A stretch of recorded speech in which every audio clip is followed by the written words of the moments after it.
ladies. So today I'm gonna do this live on self-doubt, right? Because self-doubt is the opposite of confidence, right?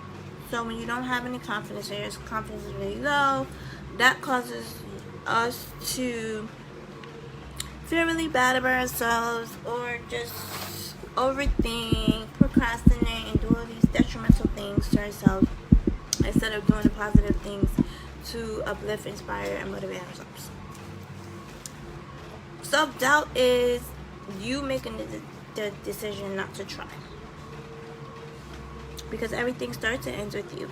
You are the one that makes decisions to do something or not to do something. So you have choices to make. The good news is that this is only a habit. And I have some papers printed out that I'm sharing with you guys. So it's only a habit. So habits can be broken. And you can understand how to overcome and stop this trap by understanding why you hesitate. Right?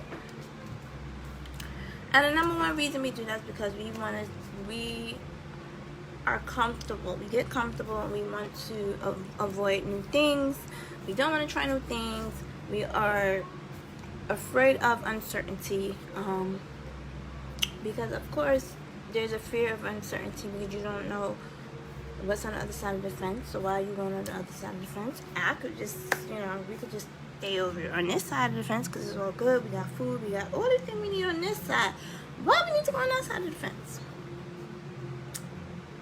So, the way your brain protects you from uncertainty is to get you stuck in your head thinking in order to prevent you from taking any action that is too risky.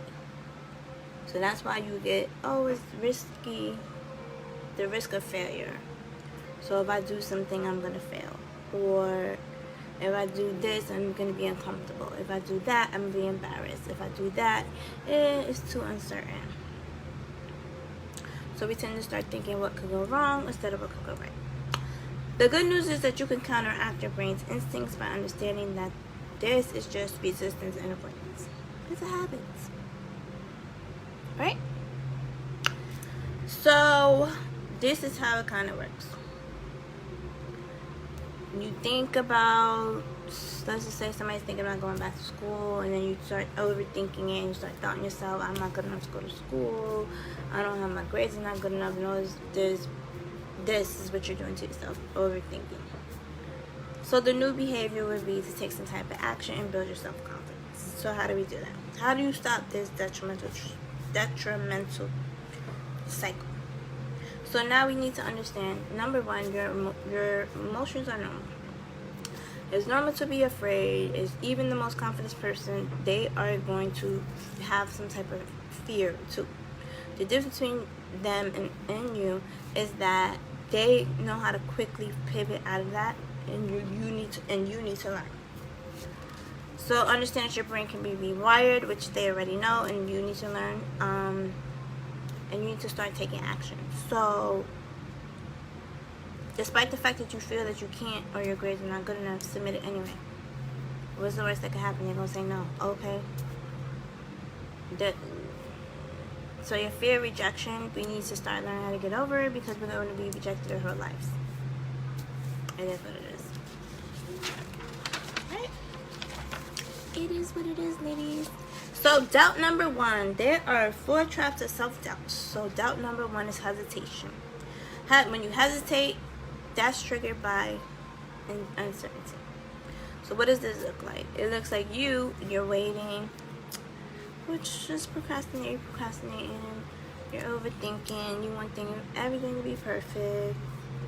The number one characteristic is you're busy. You're not being busy. You're wasting time. So this is what you're doing. You're telling yourself a story of what could go wrong. A story that you don't even know is true. You're just making things up in your head. Oh, my grades are not good enough. Well, how do you know that? Because if you go into like a graduate school or a law school, they're not just looking at GPA, they're looking at all these other things. So just because your grades are like B's and A's and B's, and you got a 2.9 GPA, like I have a 2.9 GPA, I still got into grad school, and I'm applying to law school with a 2.9 GPA, undergrad and grad school. There's people that got into law school with lower GPAs than that. So you keep telling yourself not to put something out until it's perfect. There's no such thing as perfect, ladies.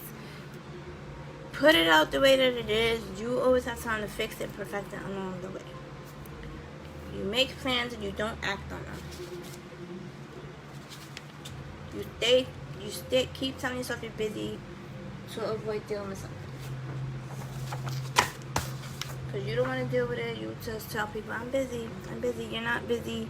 You're wasting time doing things that you don't even need to be doing. If you don't want to do whatever it is that somebody's asking you to do, just tell them no. So here's the solutions. You need to become aware when you're starting to hesitate. What do your behaviors look like when you hesitate? What do you tell yourself? What activities do you do to avoid acting? What do you do to avoid executing? What do you do to avoid doing anything? What do you tend to overthink about? And what are you waiting for? What are you waiting to be perfect? What are you waiting on to be perfect? So of course we got to start small. We can't just dive in and say you're not going to be confident on 1,000 tomorrow. We're not. Take baby steps. Instead of thinking of the big picture and all the details of what it will take and what could go wrong, break down the situation to tiny chunks and focus only on the next step. That's the problem. Some people think too big, and I love thinking big. I'm an advocate for thinking big.